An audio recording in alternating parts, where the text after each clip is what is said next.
Assalamualaikum warahmatullahi wabarakatuh. Hai sahabat KPI, gimana kabarnya? Nah, episode kali ini KPI Podcast akan berbincang untuk teman-teman yang mungkin punya punya bayangan ataupun punya mimpi untuk kuliah di luar negeri.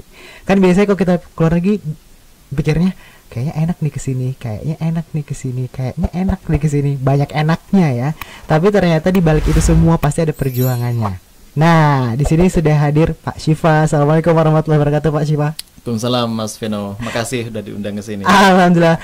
Ini Pak, benar tadi prolog saya kan banyak mungkin mahasiswa yang nanti mau lulus dari KPI ataupun dari Fakultas Agama Islam ini pengen lanjutin S2 apa S3 di luar negeri. Betul. Bapak dulu sempat lanjutin ya? Ya, saya dulu S1 di sini di Jakarta, terus kemudian sempat S2 tapi nggak sampai selesai, tapi kemudian pas apply untuk beasiswa S3 diterima untuk S3 di sini. Waduh. Di Amerika, Pak? Di Amerika, tepatnya di kota Bloomington, kampusnya namanya Indiana University di Bloomington, itu di daerah Midwest, jadi tengah baratnya Amerika lah gitu. Oke, ya. Nah, di sini saya dapat contekan ternyata Bapak ini sebagai wakil dekan pertama di Fakultas Agama Islam. Selain itu juga ternyata Bapak pernah jadi takmir di Masjid Amerika kurang lebih 4 tahun. Benar itu, Pak? Itu hoax apa? Kalau pernah menjadi ketua takmirnya benar, tapi tidak sampai 4 tahun, cuma setahun saja. Setahun saja itu sudah kenyang sekali. Tapi boleh dong Bapak ceritain awal mulai kenapa Bapak memilih Amerika untuk melanjutkan studi S3? Ya, sebenarnya gini ya, kalau dulu saya kebetulan background saya bahasa dan sastra Arab, terus kemudian di Indonesia ini dulunya di awal-awal yang berangkat ke Amerika itu studi tentang sejarah peradaban atau filsafat Islam gitu. Tapi generasi itu tidak ada lagi. Dulu generasi Nurholis Majid, Ahmad Syafi'i Ma'arif dan macam-macam gitu. Tapi setelah periode kesini banyak yang ilmu-ilmu dipelajari di sana itu di bidang political science, antropologi, sosiologi. Nah, saya ingin melanjutkan tradisi belajar tentang sejarah peradaban Islam itu di sana. Khususnya waktu itu minat saya di filsafat. Filsafat. Nah, kenapa filsafatnya di sana? Filsafat Islamnya di sana karena beberapa tokoh yang tokoh di bidang itu ada pada ngajar di sana gitu ya. Kemudian dapat rekomendasi dan kemudian ke sanalah gitu. Jadi awal mulanya memang pengen melanjutkan dan mengenal tadi ya, filsafat tadi ya Pak ya. Filsafat. Intinya gini, waktu itu juga ada kan isu ilmu agama, ilmu Islam di UIN itu ada mau jadi UIN. Sebelumnya kan institut. Tapi mohon maaf, itu tahun berapa Pak? Itu tahun 2007 saya berangkat. Yang saya promosikan ke pihak sponsor Fulbright dalam hal ini adalah saya ingin mencarikan pondasi filosofis bagi integrasi keilmuan ini nih. Ya gitu. Ini mantap juga ternyata, tujuannya udah keren, terus akhirnya keterima Pak. Keterima, alhamdulillah. Selama? Beasiswanya 3 tahun. Setelah 3 tahun harus berjuang juga bagaimana agar tetap bisa lanjut dan selesai studinya. Jadi beasiswa dari Fulbright itu 3 tahun disambung dengan kemudian ada teaching assistant sebagai asisten dosen di sana, sebagai ngasisteni researchnya profesor. Banyak pengalaman juga berarti. Tiap tahun harus menyambung hidup dengan beasiswa gitu. Nyambung hidup dengan beasiswa. Tapi yang jadi takmir masjid itu setelah lulus apa saat-saat itu kuliah? Ya, saat-saat kuliah. Ya kebetulan di sana itu tentu saja Muslim adalah minoritas. Muslim minoritas, tapi alhamdulillah kita punya satu masjid yang sudah dibangun sebelumnya, dan bangunannya termasuk salah satu bangunan yang cantik, paling cantik di Bloomington gitu, di kota tempat saya belajar itu. Setelah saya lupa tahun ketiga atau keempat saya di sana, baru kemudian saya aktif di sebagai takmir masjid gitu, karena biasanya memang takmir sebelumnya itu dipegang kaum imigran dari Arab, dari Pakistan. Mungkin mereka ingin sesuatu yang exercise dengan sesuatu yang baru, dengan background yang baru gitu. Dan biasanya kadang kalau ketua takmirnya itu dari negara-negara yang punya kecenderungan agak keras, ngototan gitu, tuh agak panas itu tensionnya di masjid itu. Di masjid itu. Tapi ya kalau orang Asia Tenggara kan agak cool aja. Makanya akhirnya juga dapat ya Pak ya. Tapi susah nggak sih Pak untuk seleksi menjadi takmir di sana? Sebenarnya enggak. Sebenarnya karena nggak ada yang mau. Oke, karena nggak ada. Karena tuntutan tanggung jawabnya besar. Besar ya, nanti dia akan menjadi katakan ambasador atau duta dari komunitas muslim ke yang lain. Itu besar banget sih Pak. Terus kemudian kalau ada yang salah, yang dipersalahkan pertama kali ya takmirnya gitu. Wow. Takmirnya. Iya, satu misalnya apa itu namanya, debat soal kita mau mulai Ramadan apakah dengan moon sighting, dengan apa ru'yah atau dengan hisab. Itu tiap tahun sudah tradisi perdebatan yang nggak selesai. Terus kemudian ya dialog dengan komunitas Yahudi, dialog dengan komunitas Kristen, itu jadi di masjid. Atau bahkan kita itu pernah di masjid itu tiap Ramadan itu menyelenggarakan sholat di gereja, atau kita buka open house. Orang dari semua tradisi agama maupun yang ateis itu datang ke masjid untuk bertanya tentang apa saja tentang Islam dan agama-agama yang lain gitu. Sampai dibuka seperti itu ya Pak ya, untuk mengenalkan ajaran Islam. Susah nggak sih Pak untuk apa ya, menyebarkan ajaran agama di tengah kota minoritas tadi? Ya kalau susahnya gini, kebetulan lingkungan yang kita berada itu kan lingkungan kampus, rata-rata orangnya punya tingkat keterdidikan yang lumayan lah, yang cukup. Jadi penghargaan mereka terhadap minoritas itu bagus. Jadi kita relatif bisa gini, di tengah iklim Islamofobia, orang yang benci terhadap Islam dan segala macam itu ada. Orang-orang di sekitar Bloomington itu adalah orang-orang yang membuka ruang buat komunitas muslim untuk berbicara. Jadi ada satu kejadian itu, misalnya salah satu komunitas anggota jamaah di masjid, orang Turki, dia punya kafe gitu. Terus kemudian yang punya ini pakai jilbab, sedang di depan kafenya. Kemudian ada orang lewat mabuk, kerudungnya diambil, terus kemudian dijedutkan gitu. Wah, itu memicu kemarahan bukan hanya komunitas muslim tapi juga komunitas-komunitas agama di sana. Dia mau ke wali kota, dia mau ke mana-mana, terus kemudian polisi kampus datang, apa yang bisa kita bantu dan segala macamnya gitu. Sampai kemudian yang ngejedutin tadi itu ya diperkarakan, ditahan gitu. Wow. Ya, di satu sisi memang ada itu itu namanya yang punya sentimen negatif terhadap Islam, tapi pada saat yang sama orang-orang yang membela itu juga tidak kalah sedikit gitu. Jadi salah satu tantangannya kayak gitu. Besar sih Pak, kalau di Indonesia kan mungkin ya banyak ya muslim, tapi ini saya udah nggak bisa berkata-kata lagi sih sebenarnya untuk masuk ke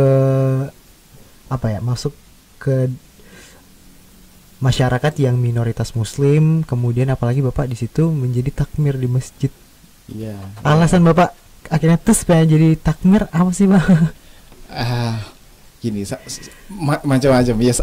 Satu, sebenarnya ada teman saya dari Mesir yang dari sisi dia hafid Quran dan segala macam itu, yang sebenarnya saya merasa dia lebih qualified, tapi dia malah mendorong saya gitu, mendorong saya mungkin karena saya masuk kuliahnya lebih duluan ketimbang dia.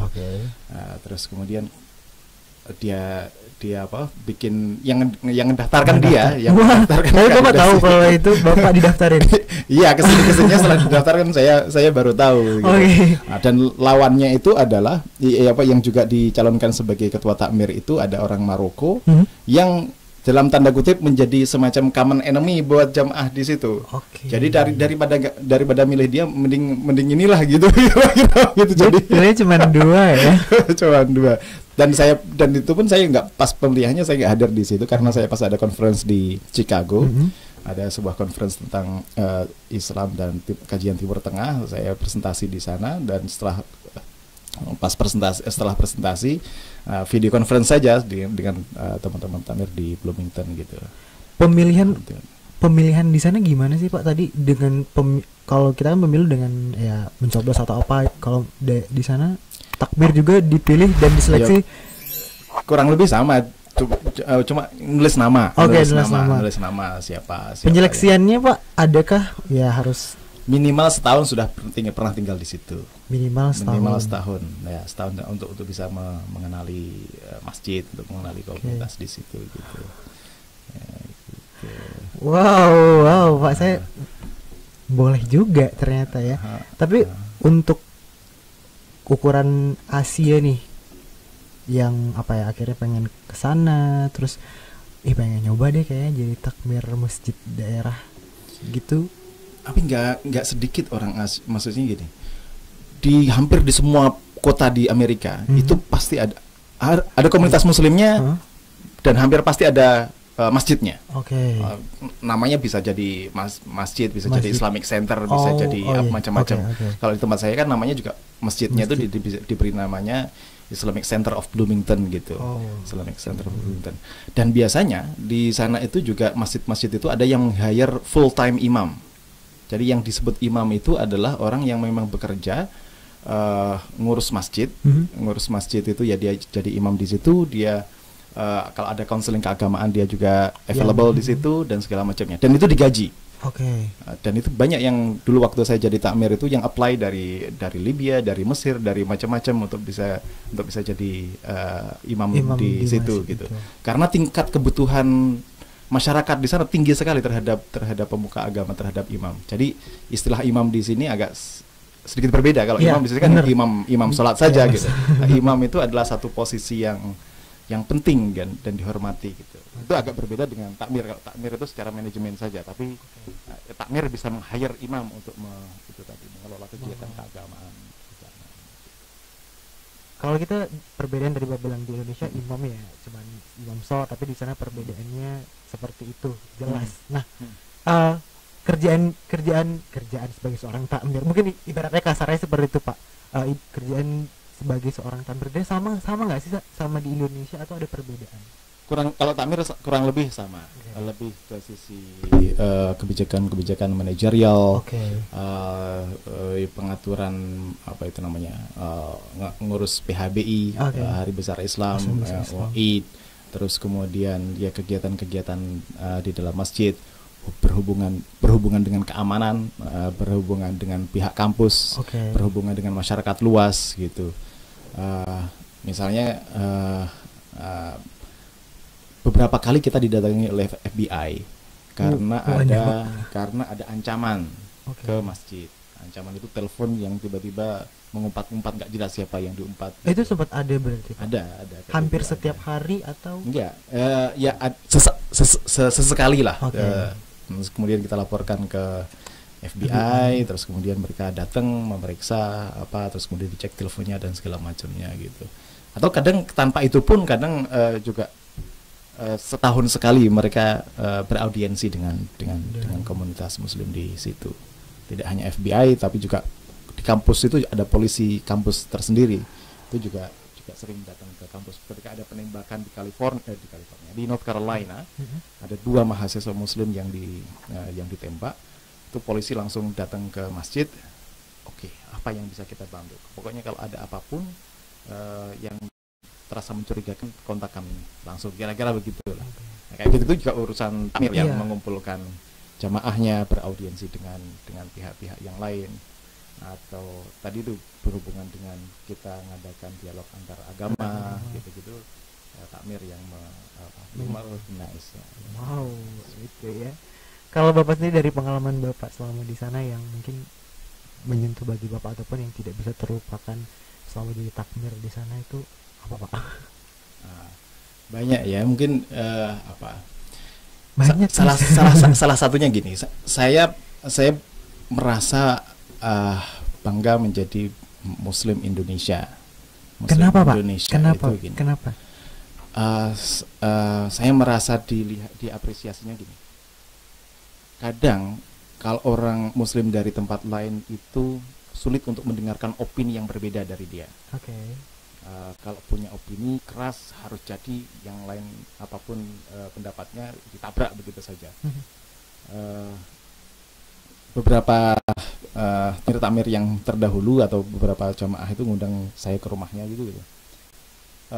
Thank you brother for being so tough and listening to all of us. Artinya mendengarkan pendapat kita. Kalau ada orang yang emosi terhadap takmir, nggak langsung nggak dibalas dengan emosi juga gitu. Perdebatan apapun itu ditanggapi dengan cool, didudukkan, diajak ngobrol bersama dan dipecahkan. Itu saya merasa merepresentasikan Muslim Indonesia dengan moderasinya gitu. Di sisi yang lain saya juga merasa tertempa secara mental untuk menghadapi orang dengan berbagai macam latar belakang, secara etnis, secara madhab, secara macam-macamnya gitu. Itu sih pelajaran yang penting gitu buat saya ya, minimal. Wah. Gitu. Aduh. 1 tahun menjadi takmir, kemudian juga ya berdakwah di lingkungan setempat. Apa sih yang Bapak pikirkan selama di sana? Ya kan saya jadi penasaran, apa ya yang Bapak pikirkan selama di sana sampai akhirnya bisa, ya ibaratnya bisa bermanfaat. Iya. Jadi saya sebelum ke Amerika itu ketemu dengan senior lah gitu. Saya kebetulan dulu aktivis mahasiswa, terus kemudian sering ngobrol dengan beberapa orang. Terus ada satu kata-kata yang masuk banget ke saya gitu. Kira-kira artinya begini: lakukanlah hal yang terbaik yang kamu bisa. Ya di saat dan dimanapun kamu berada. Kira-kira begitu. Do your extraordinary things. Jadi gali yang terbaik dari kamu, berikan manfaat yang terbaik dari kamu. Kira-kira begitu ini pesan-pesannya. Jadi waktu saya di sana ya saya nggak mungkin punya kesempatan kedua. Kalau saya nggak ambil kesempatan untuk belajar. Jadi takmir itu tidak hanya saya yang serving, tapi saya juga learning gitu dari posisi itu gitu. Kapan lagi gitu. Jadi ya alhamdulillah banyak pelajaran yang bisa diambil dari situ. Selain juga ada kesempatan terbaik buat saya memperkenalkan, 1, Islam Indonesia, kemudian 2, Islam itu sendiri terhadap masyarakat Amerika secara lebih luas gitu. Tapi mereka juga tetap apa ya Pak, open ya terhadap ternyata Islam di Indonesia itu seperti ini. Apakah mereka juga akhirnya tertarik banget nih kayak di Islam Indonesia lebih banyak nih budayanya dan sebagainya? Open, terutama kalau misalnya gini, setiap Ramadan itu ada buka bersama. Dan buka bersama itu biasanya minggu ini adalah minggu makanan Indonesia, ini makanan Afghanistan, ini makanan Tajikistan, dijadwalin. Kalau giliran menu Indonesia itu lumayan rame gitu. Menu-menu seperti rendang, bakso itu difavoritin gitu di sana ya. Iya. Dan ibu-ibu dan komunitas Indonesia, mahasiswa Indonesia juga senang sekali untuk bisa masak serving. Bahkan orang Indonesia yang non Muslim pun ikut juga untuk serving untuk buka bersama itu tadi gitu. Sekalian berkumpul sama masyarakat Indonesia, juga komunitas Indonesia Pak ya. Komunitas Indonesia di sana. Kemudian dia juga bisa dapat pelajaran. Setidaknya sudah ya dakwah sudah mengalir lah. Betul. Ya dakwahnya kalau kata ada seorang teman Habibie yang tinggal di sana, dia orang Syria aslinya. Jadi gini, dia juga pernah jadi ketua takmirnya. Dakwah di Amerika itu yang lebih kuat itu adalah dakwah bil halnya, bukan bil qaulnya. Artinya kalau kita menunjukkan kita sebagai Muslim itu perilaku dan macam-macamnya baik, orang yang respect dan kemudian tertarik ke sini. Gitu kira-kira. Makanya dia itu mengorganisir begini. Dia itu kalau di Amerika itu ada grocery, toko-toko swalayan. Toko swalayan itu biasanya makanannya yang hampir expired gitu dibuang. Nah, kemudian dia kumpulkan makanan-makanan itu yang hampir expired itu, tapi masih edible, masih bisa dikonsumsi, ditaruh di masjid dan siapa saja bisa ngambil ke situ. Orang Muslim maupun non Muslim. Dan dia juga menyebarkannya ke gereja-gereja gitu. Jadi dia berbagi makanan itu ke non Muslim maupun ke Muslim. Dan siapa saja bisa mengakses. Itu salah satu dakwah bil halnya tadi itu gitu. Dan dia juga menyewa satu mobil untuk bisa ngantar orang ke gereja kalau misalnya butuh. Gitu, Serius, ya, Pak? Iya, itu. Jadi itu yang ingin ditonjolkan adalah bagaimana kita menjadi ambassador of Islam, iya, and practice and action gitu.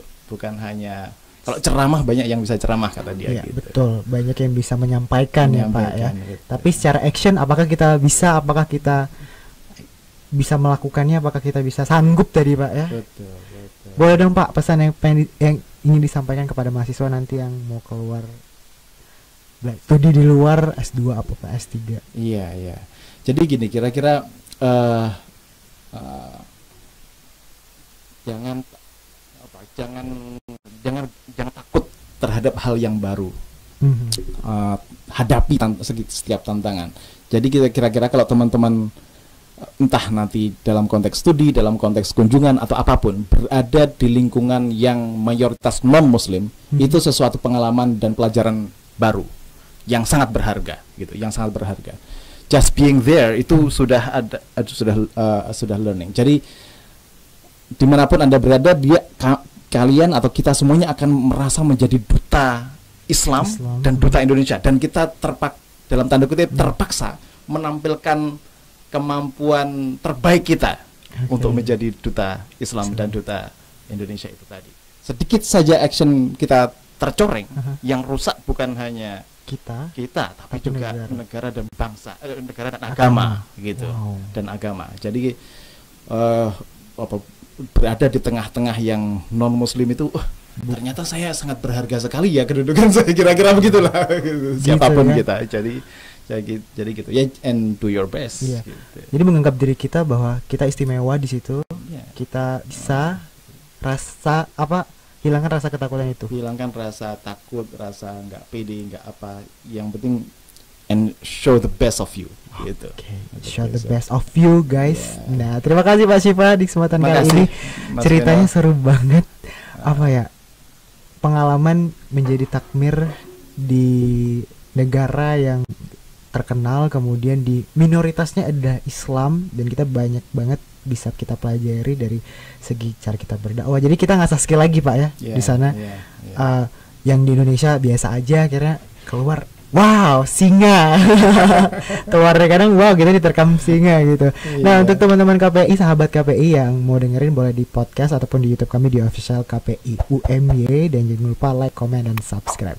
Terima kasih Pak Syifa, terima kasih juga teman-teman yang sudah dengerin ya. Jangan lupa untuk selalu berilmu, beradab, dan berdaya guna. Wassalamualaikum warahmatullahi wabarakatuh. Waalaikumsalam warahmatullahi wabarakatuh.